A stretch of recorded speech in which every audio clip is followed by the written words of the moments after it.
Hello, meus amores! No vídeo de hoje a gente vai entender um pouquinho mais, entender bastante, na verdade, sobre banheiros pra gente evitar aí bastante erros que são comuns demais, gente. Vem comigo. Eu sou Gislaine Carvalho, arquiteta. Aqui a gente fala tudo sobre decoração, tudo pra deixar a sua casa mais funcional. Vamos começar falando então sobre tamanhos mínimos, porque sim, gente, para um conforto, a gente sempre considera tamanhos mínimos.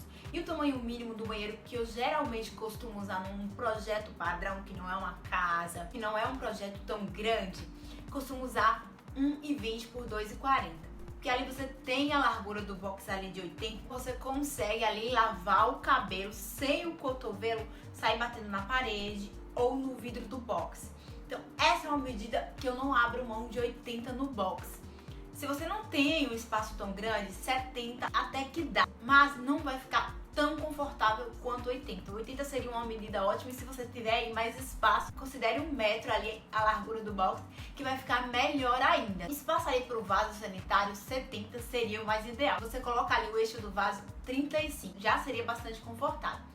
Agora, se o usuário é uma pessoa um pouquinho mais gordinha, quem vai usar aquele espaço um pouquinho mais cheinha, é interessante que considere aí 80 centímetros, tá? O resto, a bancada 90 de largura ou 80, tá? No mínimo 80, mas se também o espaço for disputado e não tiver jeito, não tiver como, você pode usar aí 70, mas já fica um pouquinho mais desconfortável. Então, minha sugestão para uma medida mínima de bancada em termos de largura seria 80 centímetros para ficar confortável. Uma coisa que me perguntam bastante sobre banheiros no Instagram é sobre a altura da bancada, que ali deve ficar do piso para o topo da bancada, que fique ali 90 centímetros mais ou menos. Isso pode variar 10 ou 5 centímetros, não tem problema, dependendo do usuário. Se for uma pessoa muito alta ali, a altura do brasileiro varia bastante, mas no geral essa altura de 90 dá muito certo. Então é uma medida que eu sugiro quase sempre.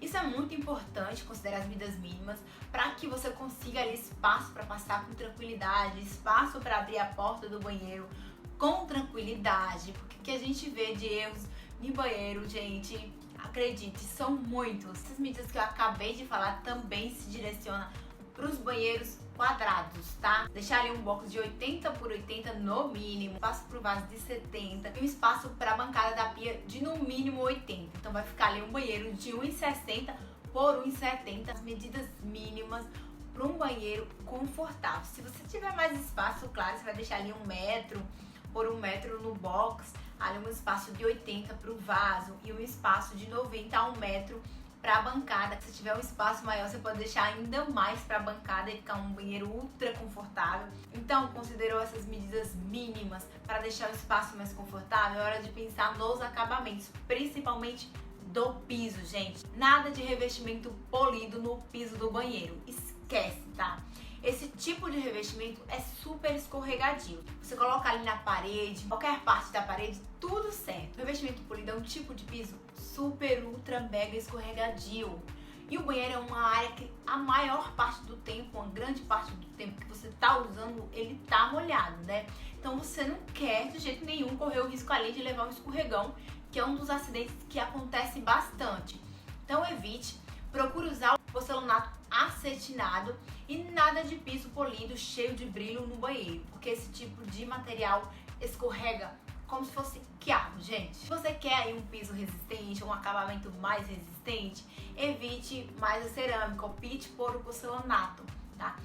A cerâmica, por incrível que pareça, ela ainda corre o risco de manchar. A água ali escorrer pelo rejunte e acabar manchando a cerâmica. O porcelanato é muito mais resistente, tá, gente? O porcelanato é muito menos poroso, então você vai ter uma durabilidade aí maior do material. Não quer dizer que a cerâmica não seja resistente, é que o porcelanato é muito mais resistente e muito menos poroso. É por dentro desses poros que o material absorve a água. Então, quanto menos poroso, como o porcelanato, menos risco de manchar ali, menos risco de absorver umidade, tá? Então o porcelanato ele se torna aí mais resistente. Outra coisa muito importante na hora do assentamento do piso é você ali dar esse desnível de caimento ali pro ralo no box, tá? Se você tem ali um piso todo plano, é interessante que tenha ali um caimento de pelo menos 2 centímetros para direcionar ali pro ralo. E se você usa um porcelanato ali 60 por 60, 80 por 80, é mais dificultoso dar esse caimento. É preciso cortar a pedra, tá? Na diagonal para ajudar nesse processo, porque se você coloca ali próximo ao ralo uma pedra inteira, vai dificultar, mesmo que você tenha o caimento no próprio piso. Isso é muito importante, tá, gente? Então, lembre sempre de considerar isso como piso com formato muito grande. Antes de dar qualquer outra dica para vocês, eu ainda vou completar essa questão do piso com o rejunte. O rejunte comum, ele acaba amarelando ou manchando no decorrer do tempo. Um rejunte muito bacana é o rejunte epóxi. É muito mais difícil a mão de obra, porque o material ele seca com muita rapidez, então tem que ser uma mão de obra bem específica para colocar ali e limpar, porque se ele fica ali, não solta com muita facilidade. Como ele é uma resina, ele não mancha com facilidade, então você tem um rejunte aí muito mais duradouro, muito mais resistente a manchas. Então é um tipo de rejunte mais caro, tá? Mas às vezes vale a pena aí pra você evitar aquele rejunte encardido, podemos dizer assim, porque fica encardido mesmo, a palavra é essa. Uma dúvida muito comum que eu recebo lá no direct do meu Instagram é que tipo de material usar no gabinete do banheiro. Geralmente os aglomerados esquece, tá? Nunca sugiro, nunca indico aglomerados, porque eles não resistem à umidade. Se você quer um preço mais acessível no projeto, eu recomendo usar o MDF. Agora, se você quer investir um pouquinho mais para ter mais qualidade ainda, o MDF Ultra, porque aí sim vai resistir mais à umidade do que os aglomerados. Esquece os aglomerados se você quer mais resistência, mais durabilidade, combinado? E pulando agora de gabinete para um erro muito comum, que é usar a iluminação do banheiro. Geralmente, essa iluminação não é feita de forma tão adequada, principalmente para mulheres que vai se maquiar. Claro, homens também, gente, porque sim, eles também fazem a barba e às vezes a sombra na iluminação que vem do teto, muitas vezes vem do teto a iluminação do banheiro, tá? Não é priorizada ali uma iluminação frontal que ilumine a face. Isso é um erro muito comum e que acontece demais. Você usa ali o banheiro para maquiagem ou até que não seja para maquiagem, mas para passar um hidratante, um produto no rosto. É interessante que essa iluminação seja frontal. É interessante considerar sempre pontos de iluminação de frente ali, onde está o espelho, na lateral do espelho de um lado, na lateral do espelho do outro. É muito importante essa iluminação para que você ilumine ali a face com uniformidade. E, geralmente o que eu costumo ver na maioria dos banheiros é a iluminação vinda do teto, aqueles spotzinhos direcionados à bancada da pia. Sim, é correto, porque ilumina ali bastante a bancada. Tem muito ali a iluminação de rasgo de gesso no teto. E como é que eu penso na iluminação do espaço? Ela deve ser exatamente para atender às funções, né, exercidas naquele espaço. Então, se você tem uma bancada aí para maquiagem, uma bancada do banheiro para fazer a barba ali, para escovar o dente, é interessante que a iluminação esteja adequada para esses serviços, né? Então, se você vai fazer ali uma maquiagem, é muito ruim que você tenha ali uma sombra. E se a luz ela vem do teto, ela vai fazer um sombreamento ali na sua face. É mais ideal que você coloque ali um pontinho de iluminação de frente ali do lado do espelho, que vai iluminar a sua face como um todo de uma maneira uniforme. Você não vai ter dificuldade aí de fazer uma boa maquiagem com mais rapidez, fazer a barba com mais rapidez e mais segurança, claro, né, gente?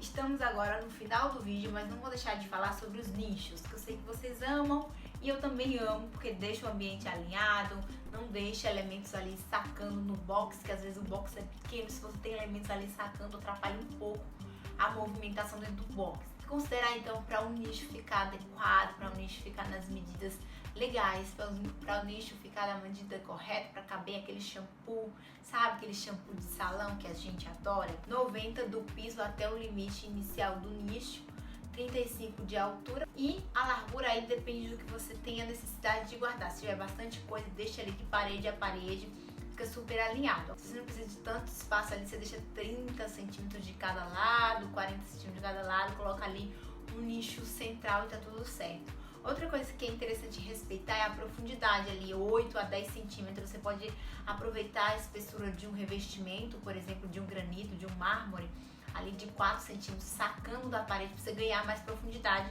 se sua parede não for tão profunda. Então você corta ali 7 centímetros, 5 centímetros, dependendo da espessura da parede. Então se você corta 5 centímetros ali de profundidade de parede, você pode colocar ali um acabamento sacando da parede de 4 centímetros, dependendo do quanto você precisa. Se você fizer um nicho ali com a profundidade cortando 7 da parede, você pode sacar ali 3 centímetros da parede e seu nicho está ok, está maravilhoso. E eu super adoro nichos, eu acho que vocês também. E eu me despeço de vocês nesse vídeo. Até a próxima semana, até o próximo vídeo. Comentem aí, deixem o que vocês acharam desse vídeo, sugerem vídeos novos. E um grande beijo.